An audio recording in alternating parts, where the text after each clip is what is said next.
Halo Rehau, kembali lagi bertemu dengan saya, Tisa dari Fakultas Psikologi Universitas Gadjah Mada dalam program KKN PPM UGM tahun 2021. Pada kesempatan kali ini, program Tumbuh Kuat dalam Keluarga Sejahtera akan berlanjut dengan topik yang baru lagi nih, yaitu tentang penguatan keluarga dengan orang tua tunggal. Mengapa ya kita perlu membahas hal ini? Nah, topik ini berawal dari angka perceraian yang tinggi di Indonesia. Seringkali keluarga dengan orang tua tunggal tidak memiliki banyak bantuan atau sumber daya yang cukup untuk membangun keluarga yang sejahtera. Harapannya, melalui video ini, mama-mama yang secara mandiri sedang membangun keluarganya dapat semakin dikuatkan dan semakin mampu untuk menguatkan keluarga. Menjalani rumah tangga dengan hanya bergantung pada diri sendiri memang merupakan hal yang melelahkan, baik bagi ibu ataupun bagi anak itu sendiri.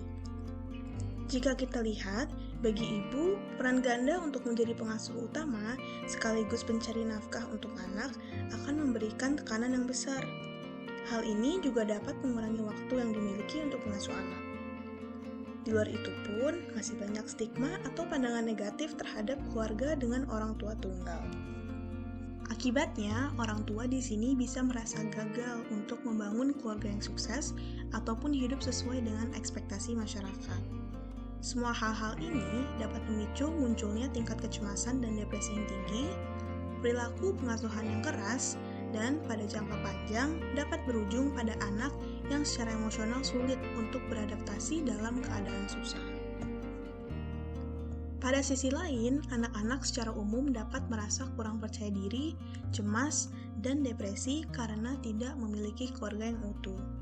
Apalagi ketika melihat teman-temannya yang sedang bersama kedua orang tuanya. Akibatnya, anak-anak ini bisa menjadi kurang tertarik untuk pergi ke sekolah, berperilaku agresif, dan lainnya. Secara khusus, anak-anak berusia 2 hingga 5 tahun mungkin masih terlalu muda untuk mengerti apa yang sedang terjadi. Namun, mereka akan cenderung merasa takut akan ditinggalkan oleh orang tua yang satunya dan akan menyalahkan diri mereka atas kejadian ini. Anak-anak usia 5 hingga 12 tahun akan cenderung lebih mudah untuk merasa sedih dan depresi. Mereka juga akan merasa ditolak, marah, dan menyalahkan orang tuanya. Sedangkan pada anak remaja, perpisahan dengan salah satu orang tuanya dapat menurunkan kepercayaan diri mereka mengenai kemampuan mereka sendiri untuk menjalani hubungan jangka panjang dengan orang lain. Lalu selanjutnya kira-kira bagaimana ya cara untuk mengatasi hal tersebut? Nah, mari kita simak caranya bersama-sama. Sebagai orang tua, pertama mama perlu bersikap jujur dan terbuka sepenuhnya tentang perpisahan itu sendiri. Misalnya, mama bisa mengatakan, ayahmu dan aku mengalami kesulitan untuk bergaul, sehingga kita lebih baik berpisah. Kemudian, berikan kepastian kepada anak. Katakanlah bahwa perceraian itu bukanlah kesalahannya, dan ia tidak bisa memperbaiki masalah atau membuat kedua orang tuanya tetap bersama. Selain itu, yakinkan juga kepada anak bahwa mama atau ibu tetap akan menyayanginya dan tidak akan meninggalkannya.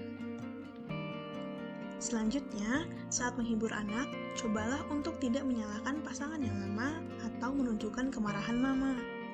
Jelaskan dengan tenang bahwa orang tua terkadang memang perlu hidup terpisah. Mama juga perlu menjadi pendengar yang aktif. Anak-anak biasanya akan memiliki banyak pertanyaan. Bersabarlah dengan hal tersebut ya. Mama tidak perlu kok memiliki semua jawaban. Anak-anak juga akan memiliki reaksi yang kuat dan mungkin akan sulit untuk dikontrol. Namun, terkadang mendengarkan anak dengan berhati-hati dan membiarkan mereka mengeluarkan emosinya itu lebih membantu daripada kita berbicara. Hal ini dapat membantu mereka untuk merasa lebih lega nantinya. Dan yang terakhir, cobalah menjaga rutinitas yang biasanya dilakukan. Mama bisa membuat rutinitas kecil yang penting bagi anak. Misalnya mengajak bermain dengan temannya, atau pergi jalan-jalan ke tempat kesenangannya anak, atau menyanyikan lagu pengantar tidur kesukaannya. Dan jika memungkinkan, cobalah untuk tidak mengubah hal-hal besar seperti tempat tinggal, sekolah, atau lainnya. Kemudian, katakan juga bahwa hal-hal ini tidak akan berubah. Rutinitas ini penting loh, karena dapat membantu anak merasa nyaman, aman, dan seakan-akan memiliki kendali atas situasi, sehingga dapat memudahkan anak untuk menghadapi perubahan itu. Nah, dengan tahap-tahap ini, anak dapat dengan jelas memahami situasi yang terjadi dan nantinya memudahkan mereka untuk memproses serta menerima kenyataan yang dimiliki. Jika kita kembali ke awal, tentunya hal-hal ini tidak dapat berjalan dengan lancar kalau mama-mama tidak memperhatikan kestabilan emosi sendiri. Nah, kira-kira gimana ya caranya untuk meregulasi stres yang mama-mama rasakan? Mama-mama bisa mencari dukungan sosial seperti anggota keluarga atau teman sepergaulan. Sumber spiritual atau agama juga bisa menjadi pendukung yang kuat. Kedua hal ini dapat memberikan dorongan emosional yang positif dan memunculkan rasa nyaman, percaya diri, dan bahwa diri tidak sendirian. Tapi yang paling penting adalah bagaimana mama-mama sendiri memandang tantangan yang dihadapi oleh keluarga. Tentu mama-mama pasti pernah merasa kesal, marah, atau kecewa karena harus menjalani kehidupan keluarga sendiri.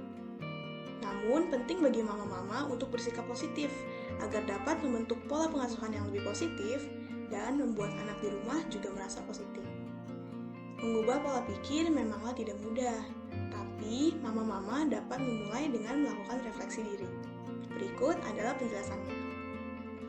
Refleksi diri adalah proses analisis pikiran, perasaan, dan tindakan pada diri sendiri agar dapat mengenal diri lebih baik dan memudahkan proses adaptasi dalam situasi yang sulit. Mama-mama di sini dapat melakukannya dengan memikirkannya sendiri atau dengan menuliskannya ke dalam buku. Sebagai contoh, pada awalnya mama misalnya memiliki pikiran, aku telah gagal mengurus rumah tangga. Mama kemudian dapat memikirkan ataupun menuliskan alasan-alasan apa saja sih yang membuat mama berpikir demikian. Setelah itu, mama dapat memikirkan tentang akibat dari pikiran mama tadi.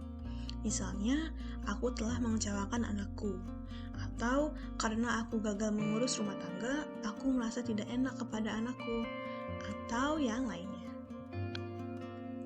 Nah, dari sini mulailah menantang pikiran-pikiran tersebut. Mama bisa memikirkan argumen untuk melawan pikiran itu dengan perkataan seperti, meskipun seperti ini, bukan berarti aku adalah orang tua yang buruk bagi anakku. Atau contoh lainnya, ini tidak apa-apa karena tidak semuanya akan selalu berjalan dengan baik. Atau bahkan, aku dan anakku sama-sama kuat dan mampu melewati hal ini. Nah, mama bebas untuk mengatakan apapun yang terlintas di pikiran mama untuk menantang pola pikir yang negatif itu. Teknik ini dapat mama lakukan secara berulang-ulang. Dengan melaksanakan ini, mama dapat perlahan-lahan menerima keadaan yang baru dan mengganti pikiran negatif tersebut dengan pandangan yang lebih positif. Nah, setelah mendengar penjelasan tadi, bisa dilihat bahwa membentuk keluarga yang sejahtera itu membutuhkan banyak usaha ya. Proses tersebut memang membutuhkan waktu yang panjang. Namun, bagaimana mama dan anak menjalani proses tersebutlah yang menentukan bagaimana keluarga akan berjalan nantinya. Hal ini tidak berarti mama-mama dan anak-anak tidak boleh merasakan emosi negatif ya. Namun, sikap yang positif dapat membentuk komunikasi yang positif, interaksi yang positif, dan nantinya harapan yang lebih positif juga untuk masa depan. Jadi, yuk mari kita sama-sama saling merangkul dan memberi dukungan kepada mama-mama dan anak-anak agar lebih semangat dalam membangun keluarga sejahtera. Sampai sinilah kita mencapai akhir dari video ini. Terima kasih ya semuanya sudah mau mendengarkan. Semoga video ini dapat membantu mama-mama di sana. Sampai jumpa dan sampai bertemu lagi ya di video selanjutnya.